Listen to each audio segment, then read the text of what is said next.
राम मंदिर अयोध्या का इतिहास एक इमारत के टूटने और फिर पुनः निर्माण तक नहीं सीमित है। राम मंदिर अयोध्या का इतिहास सदियों पुराना है। कितने ही वीरों की लाशों पर एक मस्जिद बनाई गई थी। यह मस्जिद न सिर्फ हिंदू वीरों की लाशों पर तामीर की गई थी, एक ऐसी सोच को हमारी सांस्कृतिक सोच से ऊपर रखने की कोशिश थी जो बेहद ही घटिया और निहायती नीच सांस्कृतिक सोच थी, जहां भाई भाई से प्रेम नहीं करता, जहां भाई भाई सिंहासन के लिए आपस में एक दूसरे को खून के प्यासे हैं, जहां अनेकों बिरादरों लुटेरों सरदारों ने अपने भाई बंधुओं को सरदारी के लिए मार दिया। कहीं बाप को बेटे की लाश तोहफे में दी गई तो कहीं भाइयों ने भाइयों का खून करके सिंहासन पर कब्जा पाया। ऐसी परंपरा जो भारत के शिवा विश्व में कहीं नहीं थी, जहां भाई भाई के लिए त्याग करता है। उस परंपरा को हत्यारों द्वारा रची गई परंपराओं के मीनारों के नीचे दबाने की कोशिश की गई थी, जहां राजा और सेना आम जनता की सुरक्षा का वचन देती हो, जहां चाहे वो शत्रु राज्य के ही नागरिक क्यों ना हो। ऐसी दुर्दांत और क्रूर शक्तियों का पदार्पण इस धरती पर हो चुका था, जहां बच्चों और महिलाओं को सबसे पहले निशाना बनाया जा रहा था। कहां ऐसी परंपरा जहां आम जन को योद्धा युद्ध के बाद भी नुकसान नहीं पहुंचाते, जहां लूटमार नहीं होती थी। ऐसी परंपराओं ने यहां पर कदम रखा था जहां लूटमार उनका धर्म, उनका पेशा और उनकी किताबें सिखाती थी। आपको क्या लगता है, हमने यूं ही मंदिर ढहाने दिया होगा? हमारे वीरों ने इनका सामना नहीं किया होगा? मंदिर में जितनी ईंट पत्थर नहीं लगे होंगे जितने हमारे वीरों ने इस मंदिर को बचाने के लिए अपने शीश कटवा दिए थे। कहानी शुरू होती है तब से जब एक हमलावर भारत में अपनी क्रूरता के दम पर सत्ता हथियाने में कामयाब हो जाता है। दरअसल मकसद तो भारत में ऐसी परंपरा का प्रचार और विस्तार करना था जहां किसी की जान लेने के लिए उसका मूर्ति पूजक होना ही काफी था, जहां किसी के अपराधों को सिर्फ इसलिए क्षमा कर दिया जाता है कि वह उनके मजहब का है, और वहां किसी निर्दोष को सिर्फ इसलिए मार देना काफी है कि वह उनके मजहब का नहीं है।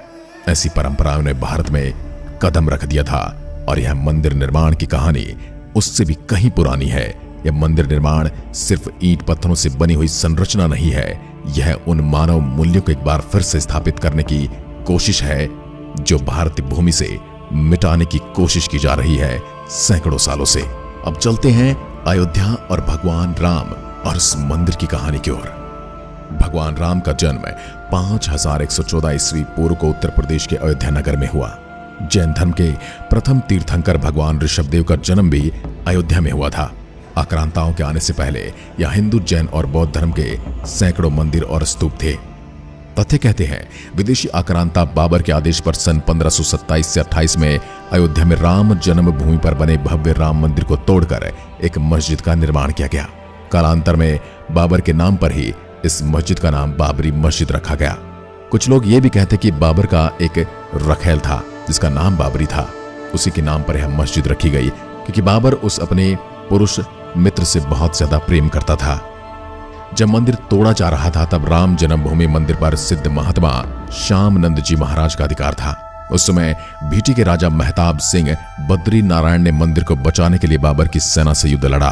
कई दिनों तक युद्ध चला और अंत में हजारों वीर सैनिक बलिदान हो गए और मंदिर को न बचा सके।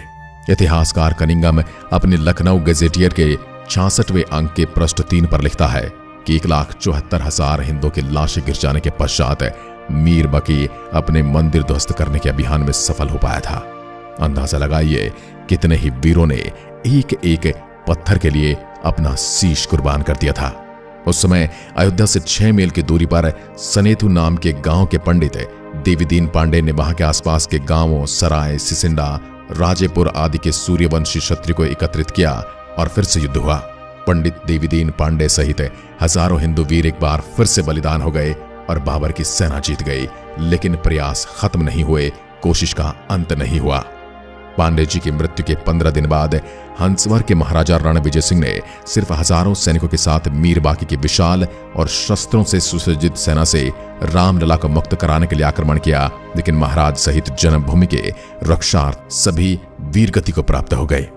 महाराजा रणविजय सिंह की पत्नी रानी जयराज कुमारी हंसावर ने अपने पति की वीरगति के बाद स्वयं जन्मभूमि की रक्षा के लिए कार्य को आगे बढ़ाने का बीड़ा उठाया और 3000 नारियों की सेना लेकर उन्होंने जन्मभूमि पर हमला बोल दिया और हुमायूं के समय तक उन्होंने छापामार युद्ध जारी रखा।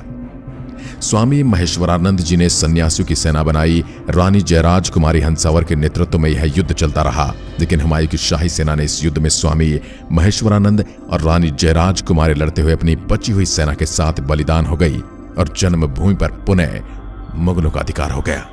मुगल शासक अकबर के काल में शाही सेना हर दिन के इन युद्धों से कमजोर हो रही थी। अतः अकबर ने बीरबल और टोडरमल के कहने पर खस की टाट से उस चबूतरे पर 3 फीट का एक छोटा सा मंदिर बनवा दिया। अकबर की इस कूटनीति से कुछ दिनों के लिए जन्मभूमि में रक्त नहीं बहा। यही क्रम शाहजहां के समय भी चलता रहा। फिर औरंगजेब के काल में भयंकर दमन चक्र चलाकर उत्तर भारत से हिंदुओं के संपूर्ण सफाई का संकल्प लिया गया। उसने लगभग 10 बार अयोध्या के मंदिरों को तोड़ने का अभियान चलाकर यहाँ के सभी प्रमुख मंदिरों और उनकी मूर्तियों को तोड़ डाला। औरंगजेब के समय में समर्थ गुरु श्री रामदास जी महाराज के शिष्य श्री वैष्णव दास जी ने जन्मभूमि की मुक्ति कराने के लिए 30 बार आक्रमण किए। नसीरुद्दीन हैदर के समय में मकरही के राजा के नेतृत्व में जन्मभूमि को पुनः अपने रूप में लाने के लिए हिंदुओं के 3 आक्रमण हुए। इसमें बड़ी संख्या में हिंदू मारे गए। इस संग्राम में भीती, हंसवर, मकरही, खजूरहट, दियारा, अमेठी और राजा गुरुदत्त सिंह आदि सम्मिलित थे। हारती हुई हिंदू सेना के साथ वीर चिमटाधारी साधुओं की सेना मिली और इस युद्ध में शाही सेना को हारना पड़ा और जन्मभूमि पर पुनः हिंदुओं का अधिकार हो गया। लेकिन कुछ दिनों के बाद विशाल शाही सेना ने पुनः जन्मभूमि पर अधिकार कर लिया और हजारों राम भक्तों का कत्लेआम मचा दिया। नवाब वाजिद अली शाह के समय में पुनः हिंदुओं ने राम जन्मभूमि के उद्धारार्थ आक्रमण किया। फैजाबाद गजेटियर में कनिंघम ने लिखा, इस संग्राम में बहुत ही भयंकर खून खराबा हुआ। 2 दिन और रात तक चलने वाले इस भयंकर युद्ध में सैकड़ों हिंदुओं के मारे जाने के बावजूद हिंदुओं ने श्री राम जन्मभूमि पर कब्जा कर लिया। एक बार फिर से हिंदुओं का अधिकार हो गया। इतिहासकार कनिंघम लिखता है कि अयोध्या का सबसे बड़ा हिंदू मुस्लिम बलवा था। हिंदुओं ने अपना सपना पूरा किया और औरंगजेब द्वारा विध्वंस किए हुए चबूतरे को फिर से वापस पाया। चबूतरे पर 3 फीट ऊंचे खस के टाट से एक छोटा सा मंदिर बना लिया, जिसमें पुनः रामलला की स्थापना की गई। लेकिन बाद के मुगल राजाओं ने इस पर पुनः अधिकार कर लिया। एक बार इसे फिर से ध्वस्त करने की कोशिशें चलती रही। यकीन मानिए, यह एक मंदिर का ढांचा नहीं था, एक पूरी सांस्कृतिक विध्वंस और पूरे सांस्कृतिक सुदृढ़ता की लड़ाई चल रही थी, जहां पर हिंदू अपनी संस्कृति की एक एक इंच को बचाने में जुटा हुआ था और मुगल और मुसलमान आक्रांता उनकी एक एक इंच को विध्वंस करने में लगे हुए थे। 1853 में हिंदुओं का यह आरोप था कि भगवान राम के मंदिर को तोड़कर मस्जिद का निर्माण हुआ। इस मुद्दे पर हिंदुओं और मुसलमानों के बीच पहली हिंसा हुई। इसके बाद सन 1857 की क्रांति में बहादुर शाह जफर के समय में बाबा रामचरण दास ने एक मौलवी आमिर अली के साथ जन्मभूमि के उद्धार का प्रयास किया। कुछ कट्टरपंथी मुस्लिमों को यह बात स्वीकार नहीं हुई और उनके विरोध के चलते 18 मार्च सन 1858 को कुबेर टेला स्थित एक इमली के पेड़ में दोनों को एक साथ अंग्रेजों ने फांसी पर लटका दिया। विवाद के चलते 1859 में ब्रिटिश शासकों ने विवादित स्थल पर बाड़ लगा दी और परिसर के भीतरी हिस्से में मुसलमानों और बाहरी हिस्से में हिंदुओं को प्रार्थना करने की अनुमति दे दी गई। 19 जनवरी 1885 को हिंदू महंत रघुवीर दास ने पहली बार इस मामले को फैजाबाद के न्यायाधीश पंडित हरिकिशन के सामने रखा था। इस मामले में कहा गया था कि मस्जिद की जगह पर मंदिर बनवाना चाहिए, क्योंकि वह स्थान प्रभु श्री राम का जन्म स्थान है। वर्ष 1947 में भारत सरकार ने मुसलमानों को विवादित स्थल से दूर रहने के आदेश दिए और मस्जिद के मुख्य द्वार पर ताला लगा दिया गया, जबकि हिंदू श्रद्धालुओं को एक अलग जगह से प्रवेश दिया जाता रहा। 1949 में भगवान राम की मूर्तियां मस्जिद में पाई गई। कहते हैं कुछ हिंदुओं ने ये मूर्तियां वहां रखवाई थी। मुसलमानों ने इस पर विरोध व्यक्त किया और दोनों पक्षों ने अदालत में मुकदमा दायर कर दिया। सरकार ने स्थल को विवादित घोषित करके ताला लगा दिया। 1984 में कुछ हिंदुओं ने विश्व हिंदू परिषद के नेतृत्व में भगवान राम के जन्मस्थल को मुक्त कराने और वहां राम मंदिर का निर्माण करने के लिए एक समिति का गठन किया। बाद में इस अभियान का नेतृत्व भारतीय जनता पार्टी के प्रमुख नेता लाल कृष्ण आडवाणी ने संभाला था। 1986 में जिला मजिस्ट्रेट ने हिंदुओं को प्रार्थना करने के लिए विवादित मस्जिद के दरवाजे पर से ताला खोलने का आदेश दिया। मुसलमानों ने इसके विरोध में बाबरी मस्जिद संघर्ष समिति का गठन किया। 1989 में विश्व हिंदू परिषद ने राम मंदिर निर्माण के लिए अभियान तेज किया और विवादित स्थल के नजदीक राम मंदिर की नींव रखी गई। इसी वर्ष इलाहाबाद उच्च न्यायालय ने आदेश दिया कि विवादित स्थल के मुख्य द्वारों को खोल देना चाहिए और इस जगह को हमेशा के लिए हिंदुओं को दे देना चाहिए। 30 अक्टूबर 1990 हजारों राम भक्तों ने मुख्यमंत्री मुलायम सिंह यादव द्वारा खड़ी की गई अनेक बाधाओं को पार कर अयोध्या में प्रवेश किया और विवादित ढांचे के ऊपर भगवा ध्वज फहरा दिया। लेकिन 2 नवंबर 1990 को मुलायम सिंह यादव ने कार सेवकों पर अंधाधुंध गोलियां चलाने का आदेश दे दिया, जिसमें सैकड़ों राम भक्तों ने अपने जीवन की आहुतियां दे दी। सरयू तट राम भक्तों की लाशों से पट गया। इस हत्याकांड के बाद अप्रैल 1991 को उत्तर प्रदेश के तत्कालीन मुख्यमंत्री मुलायम सिंह यादव को इस्तीफा देना पड़ा। इसके बाद लाखों राम भक्त 6 दिसंबर को कार सेवा हेतु अयोध्या पहुंचे। 6 दिसंबर 1992 को बाबरी ढांचे को ढाकर समतल कर दिया गया, जिसके परिणाम स्वरूप देश भर में दंगे भी हुए। इसी मसले पर विश्व हिंदू परिषद के नेता अशोक सिंघल, भाजपा नेता आडवाणी, यूपी के पूर्व मुख्यमंत्री कल्याण सिंह, मुरली मनोहर जोशी और मध्य प्रदेश के पूर्व सीएम उमा भारती सहित 13 नेताओं के खिलाफ आपराधिक साजिश का मुकदमा चलाने की मांग की गई थी।